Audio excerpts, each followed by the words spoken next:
Dans un monde où les librairies sont désertes depuis le début de l'année, où les jeunes auteurs ont du mal à se faire éditer par les grands éditeurs historiques et installés qui depuis des décennies produisent des bandes dessinées en masse et les diffusent et les distribuent dans toutes les librairies de France et de Navarre, il est compliqué pour les petits éditeurs d'exister. Mais depuis quelques années, vous le savez, avec Ulule et le financement participatif, autrefois KissKissBankBank, il y a des solutions qui permettent de proposer directement du producteur au consommateur des bandes dessinées. Alors des projets sur Ulule en bande dessinée, il n'en manque pas. Il y en a chaque semaine des nouveaux projets qui naissent et fleurissent. Certains sont assez amateurs, d'autres sont beaucoup plus aboutis. Et dans cette jungle totale, il y a des titres qui arrivent à exister et à trouver un très large public. Et quand je parle de très large public, je ne parle pas de 10 000, 20 000, 30 000 lecteurs, je parle de quelques milliers de lecteurs passionnés, voire quelques centaines de lecteurs passionnés qui soutiennent des projets. Je l'ai connu avec le Panthéon l'année dernière, c'était il y a quasiment un an, on va fêter les 1 an de la campagne. Évidemment, vous le savez, le titre continue à être dessiné chaque jour par Mika, les pages sont magnifiques et je peux vous le garantir, c'est une merveille.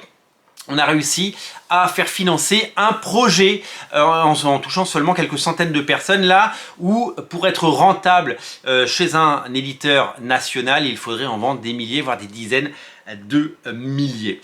Des succès sur Ulule, il y en a toujours eu. Il y en a toujours eu et il y en aura toujours. Et tous les titres ne méritent pas, alors je sais pas s'ils méritent, c'est peut-être pas le bon terme, mais tous les titres n'ont peut-être pas le potentiel d'arriver à des sommets, mais il y en a certains qui frôlent ces sommets, il y en a certains qui arrivent à toucher du doigt le succès. On l'avait vu avec la campagne de Foxboy, tome 2 et 3, puisqu'elle avait rapporté plus de 100 000 €. C'était complètement fou.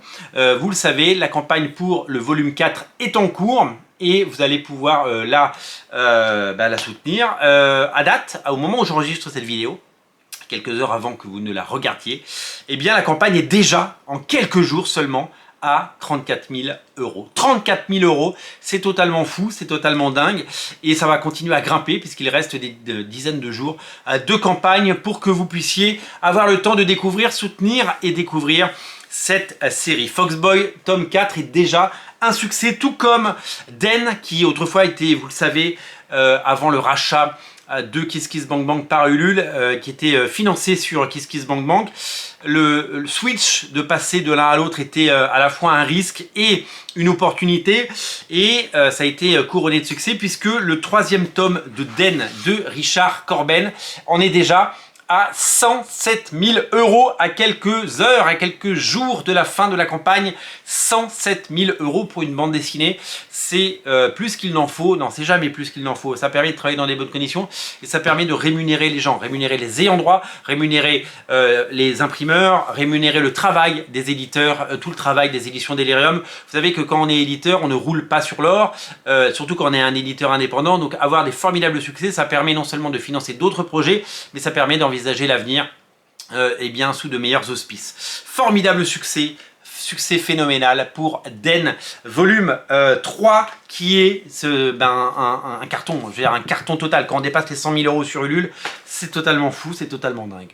Un autre projet qui a retenu mon attention, dont je vous ai déjà parlé il y a plusieurs jours, il y a plusieurs semaines, c'est les Chevaliers à Ténèbres. Le tome 2 est en cours de financement et il joue les prolongations. La campagne s'est arrêtée dimanche, mais quelques jours supplémentaires sont accordés à cette campagne pour pouvoir fignoler le compteur et pouvoir toucher peut-être encore plus de lecteurs.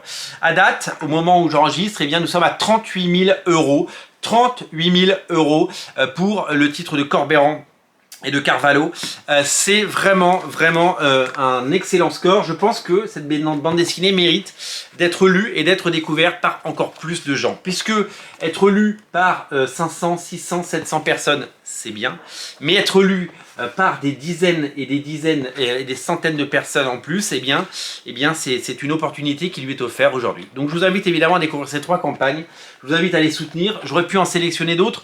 Il y a une campagne dont on va très prochainement parler et on la soutiendra puisque on est là sur Radio Comics pour soutenir les éditeurs indépendants, les projets qui nous passionnent et pour mettre en avant la création, les créateurs, les auteurs et tout ce qui nous fait rêver depuis des années. La série Chronos de Jean-Yves Mitton revient à la fois pour une réédition de Chronos mais également pour une nouvelle campagne qui devrait commencer dans les prochaines 48 heures. Et donc on sera là pour en parler. Nouvelle campagne pour un nouveau type qui sera dessiné par le fabuleux Oliver Hudson, un chic type super talentueux qu'on avait eu le plaisir de rencontrer à l'époque où j'avais Original Comics et qui était venu dédicacer avec générosité et talent dans notre boutique. Voilà pour ces 3 campagnes. Soutenez Foxboy tome 4, soutenez Les Chevaliers Ténèbres tome 2 et tant qu'il en reste, puisque la campagne se termine très prochainement, tome 3, c'est véritablement un phénomène. 3 exemples qui nous prouvent qu'une économie parallèle est possible et que les auteurs et les ayants droit peuvent vivre de leur travail et de leur passion, que les éditeurs peuvent évidemment proposer des choses qui sortent des sentiers battus, qui n'auraient certainement pas une durée de vie infinie en librairie et qui se feraient trucider au bout de 15 jours avec des retours directs. Là, c'est des titres qui existent, qui sont financièrement viables, et ça c'est formidable, et c'est des titres qui arrivent à toucher un très large public. Donc cette économie parallèle prend évidemment de l'ampleur dans un monde qui, vous le savez, devient de plus en plus compliqué. Je l'ai dit en préambule, les librairies sont très très vides en ce début d'année. C'est un peu la même chose chaque année, mais ça a l'air de s'amplifier. Devant soit la crise qui est devant nous, soit la crise qu'on nous promet avec tous ces droits de douane qui explosent et qui devraient mettre un frein phénoménal à la consommation. Vous le savez, c'est toujours la culture et la littérature qui en prennent plein les dents et on ne souhaiterait pas évidemment que certains libraires pâtissent de cela. Donc c'est important que les petits éditeurs, que les petits auteurs et tous ces gens qui se travaillent au quotidien pour nous faire rêver et nous créer des mondes imaginaires absolument fabuleux puissent continuer à vivre et à exister. Voilà, donc je vous invite à soutenir Foxboy tome 3, Les Chevaliers Ténèbres tome 2 et Den tome 3. Voilà pour les 3 campagnes que nous avons décidé de mettre en avant et on se retrouve d'ici 48 heures pour soutenir et mettre en avant la campagne de Chronos de Jean-Yves Mitton, Oliver Hudson. Ça va être fou, ça va être dingue, j'ai hâte de la découvrir et d'y participer. J'ai déjà une réédition de Chronos magnifique publiée par Original Watts. J'ai hâte de découvrir la nouvelle histoire de Oliver Hudson qui risque évidemment de me plaire, de me satisfaire et de nous faire retomber dans une époque où les comics étaient à la fois populaires, généreux et fabuleux. Merci à tous d'être aussi nombreux à regarder Radio Comics. Merci pour votre fidélité et n'oubliez pas de vous abonner. Salut!